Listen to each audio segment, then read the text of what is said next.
Chapter 11. Mode of worshipping the phallic form of Shiva and making gifts. The sages said, "O Sūta, how should the phallic form of Shiva be installed?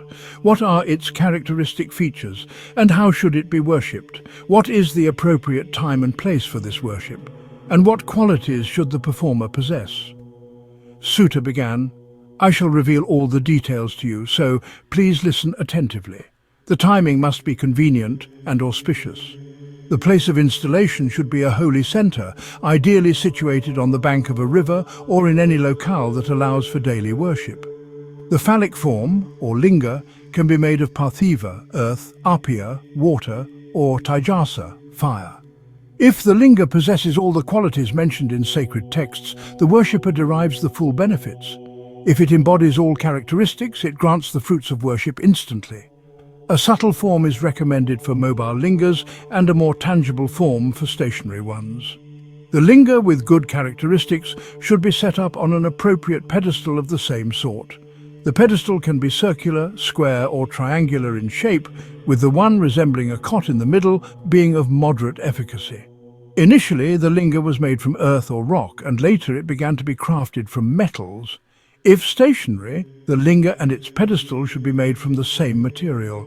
However, with the exception of the one worshipped by the asura Bāṇa, if the linga is mobile, both the linga and its pedestal should be unified. The height of the linga should be 12 finger widths of the worshipper. If shorter, it is considered less efficacious. If longer, there is no harm. A minor shortage by the breadth of a finger for the mobile linga is also acceptable. A Vimāna, or a chariot-like structure of artistic beauty, should be created first, with divine attendants represented within.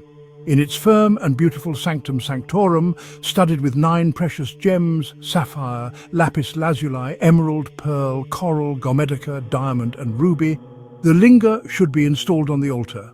The linga should be worshipped with mantras beginning with Sadyo in 5 different places in order, with sacrificial offerings made in the sacred fire.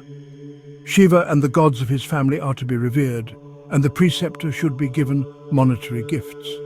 Family members should be propitiated according to their desires, and money should be distributed among the mendicants.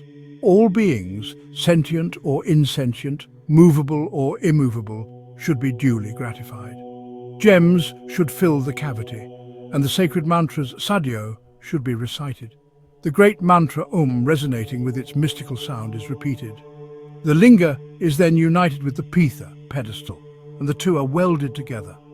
Similarly, the embodied image should be installed there auspiciously. For festivals, the embodied image is to be installed outside using the 5-syllabled mantra. The embodied image should be obtained from preceptors or from those who have been worshipped by saintly men. Such adoration of the embodied image and the phallic emblem bestows entry to the region of Shiva. The phallic emblem is of 2 varieties, stationary and mobile. Trees, hedges and similar forms represent the stationary. Worms, insects and such signify the mobile. For the stationary one, tending and similar service is recommended, while propitiation, tarpana, is advised for the mobile. With love for the happiness of all beings, Shiva Puja should be performed, as wise men say. The pedestal represents Shiva's consort, Parvati, while his phallic emblem represents the sentient being. Just as Lord Shiva remains ever in close embrace of Goddess Parvati, so does the phallic emblem hold on to the pedestal forever. Such is the installation of Shiva's great phallic emblem, which must be worshipped with due homage. The daily worship should be performed according to one's capacity. Similarly, banners and other offerings should be fixed accordingly. The devotee who installs the phallic emblem will directly attain the region of Shiva. Or the devotee should worship the mobile emblem with the 16 types of homage and services as prescribed. It will lead to the region of Shiva gradually.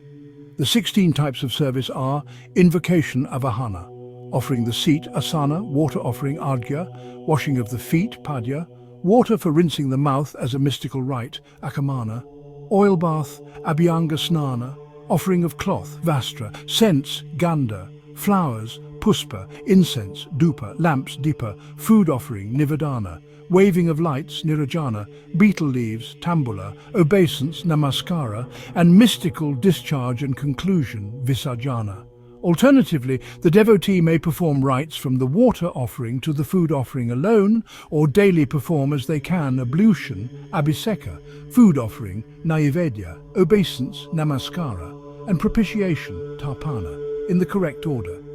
It will grant entry to Shiva's region. The devotee can also worship a phallic emblem made of clay, cow dung, flowers, caravira fruit, jaggery, butter, ashes, or cooked rice according to their liking and according to prescribed rules. In these rites, no type of phallic worship is prohibited. Shiva grants benefits in accordance with the endeavor put in, whether through the repetition of Oṃkāra-mantra, the 5-syllabled mantra, Namah Shivaya, or other sacred practices like gifting flowers, sweeping the temple grounds, or planting gardens for Shiva's sake.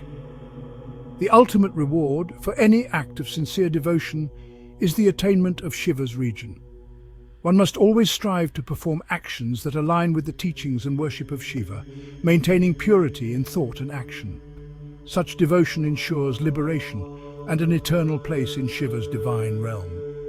The sages, deeply absorbed in the wisdom imparted by Sūta, expressed their gratitude and requested him to reveal more about the sacred holy centers dedicated to Shiva.